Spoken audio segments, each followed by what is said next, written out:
মসজিদ হবে একটি সমাজ সংস্কার, একটি রাষ্ট্র সংস্কারের মূল প্রাণকেন্দ্র। আমরা সে জায়গায় সমাজের সবাইকে সে জায়গায় পৌঁছতে চাই এবং আমাদের আগের প্রজন্ম যে স্বপ্ন দেখেছেন আমরা সেই স্বপ্নকে লালন করে ধারণ করে আমরা এগিয়ে যাব এবং আমাদের প্রত্যাশিত যে বিজয়, প্রত্যাশিত যে বিপ্লব, সেটা কোনো একটি প্রজন্মের হাত ধরে অবশ্যই বাংলাদেশে বাস্তবায়িত হবে ইনশাআল্লাহ।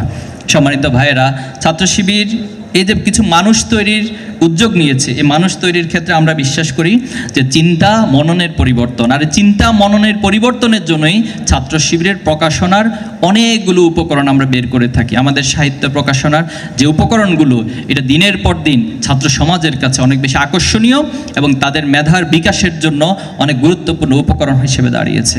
আমাদের ভাইয়েরা উল্লেখ করেছেন প্রায় 300টি প্রকাশনা সামগ্রী আমরা ইতিমধ্যে প্রকাশ করেছি এবং প্রত্যেক বছর আমরা এগুলোকে রিভিউ করি এবং নতুন নতুন শিক্ষার্থীদের চাহিদা, সময়ের চাহিদার আলোকে কী ধরনের উপকরণ প্রয়োজন এই উপকরণগুলো আমরা প্রকাশ করে থাকি।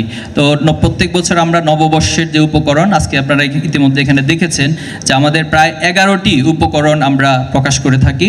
এর মধ্যে প্রত্যেকটি উপকরণে আপনারা গবেষণাধর্মী মেসেজ নিহিত রয়েছে, তথ্য নিহিত রয়েছে, প্রত্যেকটা উপকরণের মধ্যে এক একটা শিক্ষা নিহিত রয়েছে।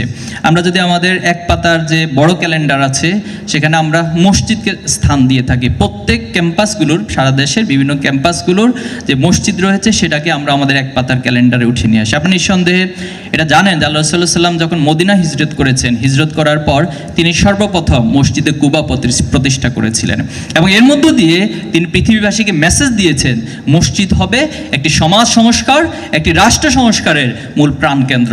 আমরা সে জায়গায় সমাজের সবাইকে সে জায়গায় পৌঁছতে চাই এবং আমরা বিশ্বাস করি যে মসজিদ যদি সমাজের কেন্দ্র হয়ে থাকে তাহলে একটি প্রজন্ম তৈরি হবে যারা চিন্তা মননে অনেক উৎকর্ষ হয়ে তৈরি হবে। আমরা চাই যে মসজিদগুলোতে শিশুরা যাবে, শিশুরা মসজিদ গিয়ে খেলবে, তারা বড়দের কাছ থেকে শিখবে, যুবকরা মসজিদে গিয়ে সেখানে আড্ডা দিবে, তারা গল্প করবে, তারা মসজিদের ইতিহাস ঐতিহ্য নিয়ে পরস্পরের সাথে কথা বলবে। আমরা চাই যে মসজিদগুলোতে প্রবীণ এবং যুবকদের মাঝে একটা সেতু বন্ধন তৈরি হবে, তারা তাদের পূর্ববর্তী অভিজ্ঞতাগুলো যুবকদের সাথে শেয়ার করবে। এর মধ্য দিয়ে মসজিদ হয়ে উঠবে বাংলাদেশ এবং পৃথিবী সহ সকল সংস্কারের প্রাণকেন্দ্র। এজন্য আমরা ছাত্র শিবির তার ক্যালেন্ডারে এই মসজিদকে স্থান দিয়ে থাকি। এবছর আমরা জাহাঙ্গীরনগর বিশ্ববিদ্যালয়, যার পূর্ব নাম ছিল জাহাঙ্গীরনগর বিশ্ববিদ্যালয় মুসলিম বিশ্ববিদ্যালয়, সেই জাহাঙ্গীরনগর মুসলিম বিশ্ববিদ্যালয়ের পরিবর্তিত নাম জাহাঙ্গীরনগর বিশ্ববিদ্যালয় যে মসজিদ, আমরা এবছর সেই মসজিদকে স্থান দিয়েছি এবং প্রাকৃতিক সৌন্দর্যের পাশাপাশি এই জাহাঙ্গীরনগর বিশ্ববিদ্যালয় নির্যাতনের অনেক ইতিহাস রয়েছে, যা ইতিমধ্যে আমাদের ভাইরা উল্লেখ করেছেন। সেখানে নামাজ পড়ার কারণে অনেক ভাইদেরকে পিটিয়ে নির্যাতন করা হয়েছে, অনেক ভাইদেরকে রক্তাক্ত করা হয়েছে, জুলুম করা হয়েছে এবং বিগত ফ্যাসিবাদ আমলও এখানে নির্যাতনের একটা হাবে পরিণত হয়েছিল। তো আমরা বিশ্বাস করি জাহাঙ্গীরনগর বিশ্ববিদ্যালয়ের মসজিদ আমাদের যে প্রত্যাশা, আমাদের যে চাহিদা, আমাদের যে লক্ষ্য সেটা পূরণ করবে সবার কাছে। এক পাতা ছোট ক্যালেন্ডারে আমরা এবছর একটা আয়াত, প্রত্যেক বছরে আমরা একটা আয়াতকে উল্লেখ করে থাকি। এবছর সূরা ইমরানের 54 নম্বর আয়াত, ওয়া মাকারু ওয়া মাকারাল্লাহ আল্লাহু খায়রুল মাকিরিন। আমরা দেখেছি যে এই জমিনকে নিয়ে সব সময় ষড়যন্ত্র করা হয়েছে, বিগত সময়ে ষড়যন্ত্র করা হয়েছে, ছাত্র শিবিরকে নিয়ে ষড়যন্ত্র করা হয়েছে এবং তারই ধারাবাহিকতা আমরা দেখছি যে বর্তমানেও ষড়যন্ত্র বন্ধ হয়নি। দেশি বিদেশি বিভিন্ন চক্র আমাদের এই ভূখণ্ডকে নিয়ে বারবার ষড়যন্ত্রে মেতে ওঠে।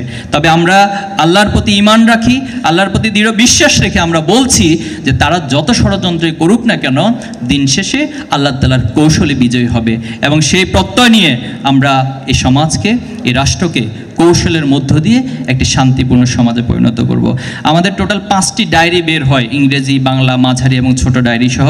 এই 5টি ডায়েরিগুলোতে আপনারা তথ্যের হিউজ ভান্ডার খুঁজে পাবেন এবং সেখানে আমাদের বিভিন্ন বইয়ের পরিচিতি, প্রত্যেক পাতায় পাতায় এক একটা বইয়ের ইন্ট্রো দেওয়া আছে, যেটা একজন শিক্ষার্থী হিসেবে, সমাজের জ্ঞান পিপাসু হিসেবে আমাদের জন্য অনেক উপকারে আসবে। হিস্ট্রিক্যাল বিভিন্ন প্লেস সম্পর্কে, বিভিন্ন ঘটনা সম্পর্কে ইন্ট্রোগুলো দেওয়া আছে। আমরা আশা করব আমাদের এই ডায়েরিগুলোর মধ্য দিয়ে শুধুমাত্র লেখালেখি বা দিনলিপি লেখা নয়, বরং একজন শিক্ষার্থী, একজন জ্ঞান পিপাসু মানুষ অনেক বেশি উপকৃত হবে। 3 পাতা ক্যালেন্ডার নিয়ে ইতিমধ্যে উল্লেখ করা হয়েছে। আমাদের এই বছর 3 পাতা ক্যালেন্ডারের বিষয় ঠিক করা হয়েছে বাংলাদেশের অগ্রযাত্রায় বিজ্ঞান ও প্রযুক্তি। আমরা প্রত্যেক বছর এরকম কিছু ক্যাচি ইস্যুকে সামনে নিয়ে আসি, যেগুলো প্রজন্মের চাহিদা রয়েছে, সময়ের চাহিদা রয়েছে। এবং আমাদের এই 3 পাতা ক্যালেন্ডারের মধ্য দিয়ে মূলত একটি গবেষণাধর্মী একটা গবেষণা পেপার এটা হতে পারে, একটা পাবলিকেশন হতে পারে, এবং সেটাও আমরা বই আকারে পরবর্তীতে প্রকাশ করে থাকি। ক্যালেন্ডারের মধ্য দিয়ে যেভাবে গবেষণা তথ্য নির্ভর বিষয়গুলো তুলে ধরা যায়, এটি বাংলাদেশে ছাত্র শিবির সবচেয়ে বেশি সবার কাছে তুলে ধরেছে।